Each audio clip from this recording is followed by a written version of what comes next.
We have a middleweight contest opening up the main card here, folks, between Gwerder and Khadzhimurat Bestaev. And here's the thing. Bestaev, his last fight was on the Dana White's Contender Series, so this photo is courtesy of the UFC, believe it or not. But all that aside, the Savage Gwerder, AJ. He opens up as a minus 130 favorite with a plus 100 comeback for Haji, man. And I do need to say this is the closest betting matchup, betting comparison, betting odds on the entire main card. So this is the one that we should probably have the toughest time in picking. And I think we could do a little foreshadowing for that. So with that being said, my man, what exactly stood out to you about this bout between Haji Bestaev versus Gwerder? Did you see we just got a former Dana White Contender Series alum versus Amin Hawaiian? Like, what really did it for you to set you down the path that you needed to break this fight down? What was it?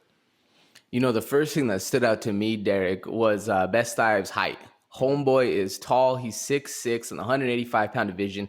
He's young in the game. I actually wasn't able to find out his age, like you were saying before. They're not doing their best as far as the research or putting it out there for the rest of them. Do you know how old Bestaev is? I have absolutely no idea, man. Maybe could have found out on the Dana White Contender Series, but I couldn't even find that one. I had like allegedly pirate that one to go and break down some fights, you know what I'm saying? I had to go find that thing on the dark web or whatever, but no, we have no idea. And but real quick, I'm gonna let you continue right now, but this is just one of those, like, it's a throwback to the nostalgia factor of just like the unknown, like you're fighting a dude, his weaknesses unknown, you feel me? Like that type of hype, you know? So I love it, but keep going, my man, keep going.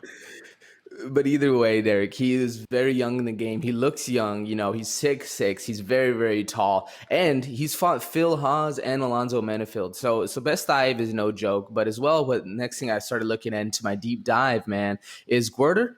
Homeboy's fighting out of Extreme Couture. So you know that wrestling's top-notch. He fights with the other Hawaiian, Brad Tavares, and he actually fights very similar. They have very similar fight styles going forward, man. This one, once on paper, not necessarily the most exciting fight you ever think of. You know, you think, all right, you know, two dudes I've never really heard of. One guy got knocked out in his Dana White Contender Series loss. Like, you know, okay, not really much going on. But then you start really looking into this one, man, and these dudes are some serious killers, man. Fighting out of Extreme Couture, Gwerder, he maintains the pressure and stays very calm, but knows exactly when to counter-strike, all right? And then Bestaev, man, this height, he's crazy because he gets into some wild flurries and doesn't utilize his height at all. He'll just literally sit there and stand in the pocket. These sneaky little kicks he has, question mark kicks, all that jazz, man. He comes to bring it. He comes to fight. You know, that's one thing I like about Bestaev is he is no slouch. He comes in there for some blood, whether it's his or the opponent's. It's a really interesting fight every time he steps in the ring. What some of your big takeaways when you started doing your deep dive, Derek?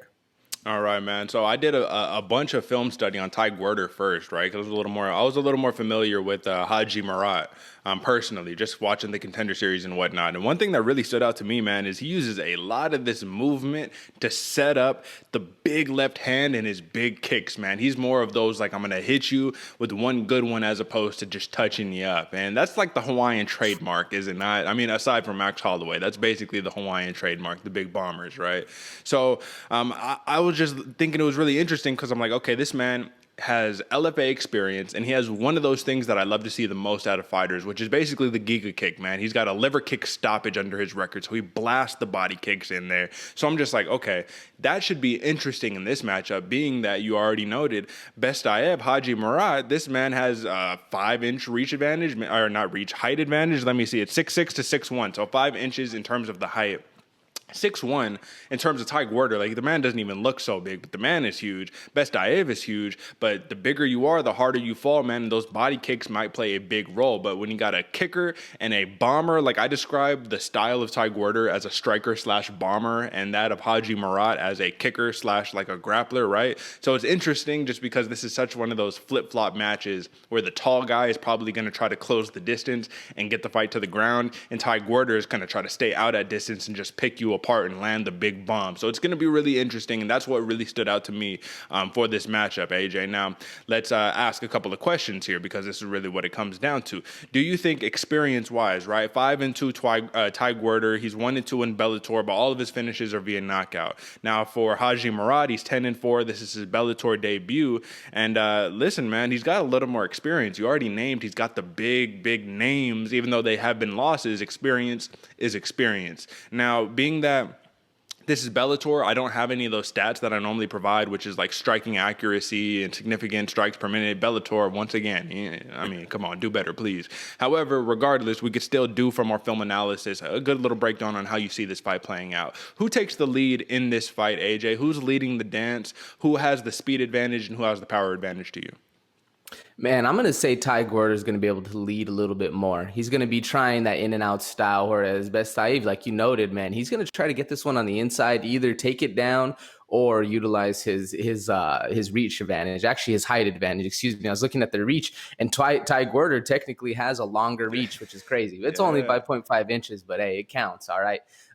So I definitely see Ty Gwerder as the power advantage. Whereas Bestaev, he's able to be a little faster, be a little longer, and his strikes have a little bit more pop on them. At least what I was noticing. He does, like you mentioned, man. Ty Gwerder does have that very sneaky left body kick that you don't really see coming because you think he's just all about power, but he can land those sneaky body kicks going forward. But if I see this fight going down anyway, man, I see Ty Gwerder leading the dance a little bit, letting Bestaev come in, get a little angry, come in for an attack, and then counter striking all day long. Distance management, just kind of playing the range game as far as that. Unless Bestaev does get the best of him and he's able to get that takedown, get that control, work it going that way. Bestaev, he does have some sneaky kicks himself as well, so we could see it kind of, a little bit of a kickboxing match here. But if Bestaev wants it to go his way, I definitely see him maintaining top pressure, but it's going to be hard against a dude who's coming out of Extreme Couture, man. How do you see this one playing out? Well, I would agree the Extreme Couture chops on Ty Gwerder are definitely something of concern for Khadzhimurat, but I think that the height difference is going to play a big factor, and this is just my spiel on it personally. So I just think that it's really hard to hit up. I always say that in these matchups, and that's one of the X factors for this matchup for me personally. Like, you can hit somebody who's your height, normally probably practice on somebody who's like a little bit taller or a little bit shorter than you, but a 5-inch height advantage is something that's going to be different. So I think a lot of body work is going to take place. However, the one thing that concerns me with Khadzhimurat is that he's the tallest dude I've seen not use his jab. Like, he refuses to use the jab. It's all about kicks, little teeps, little calf kicks, whatever, to keep the distance and whatnot. But I think that he's going to need to use some tool to be able to keep Ty Gwerder at bay, or else he's going to get his chin, touched, and that's not what he wants. Now, this is really like, I'm trying to remember, AJ, because there's this fighter that we notoriously talk about who refuses to keep his chin tucked, man. He keeps his chin in the air all the time. Do you, off the top of your head, know who I'm talking about? It's a ball guy, a boxer.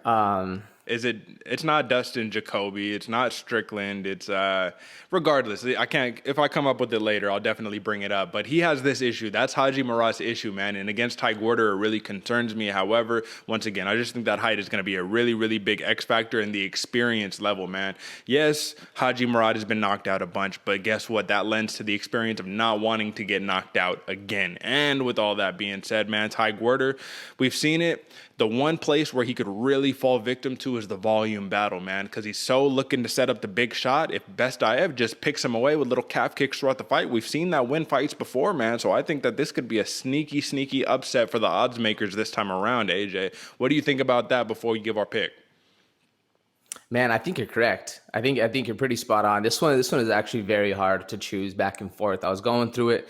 I can easily see if Bestaev is on his game, bro, he's going to be doing very well. Whereas Ty Gwerder, he's a little bit more of a fighter who's, fights kind of similar. You know what I'm saying? Like, he doesn't really have high ups and downs. He's always on a very even path. And by the way, the guy we were both thinking about, I'm pretty sure it was Dusko Todorovic. Yep. That's the one. But no, I agree with you pretty much 100%. Except, I'm just going to give my pick right now since we're going right into it. If you don't mind, man, yep. I think it's going to be Ty Gwerder. I don't think necessarily Bestaev is going to show up. I got Ty Gwerder KO round 2.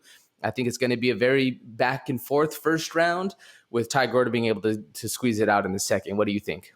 Yeah, man, I don't know. I think Bestaev is just going to be able to keep the distance and keep his chin away from getting touched because, like I said, that 5-inch height advantage, man, your arms are only so long. They got the same reach, you can only reach so high with those big bombs, and that's what Ty Gwerder likes to throw, man. Apologies, that's a tongue twister. The Ty, the Gwe, getting that all together. But nonetheless, man, when we're looking at methods of defeat for Khadzhimurat, man, I mean, TK, I mean, you get knocked out a bunch. I don't know, man. I got to go with my gut on this one. So I'm going to roll with Khadzhimurat. And with that being said, we can move on to the next.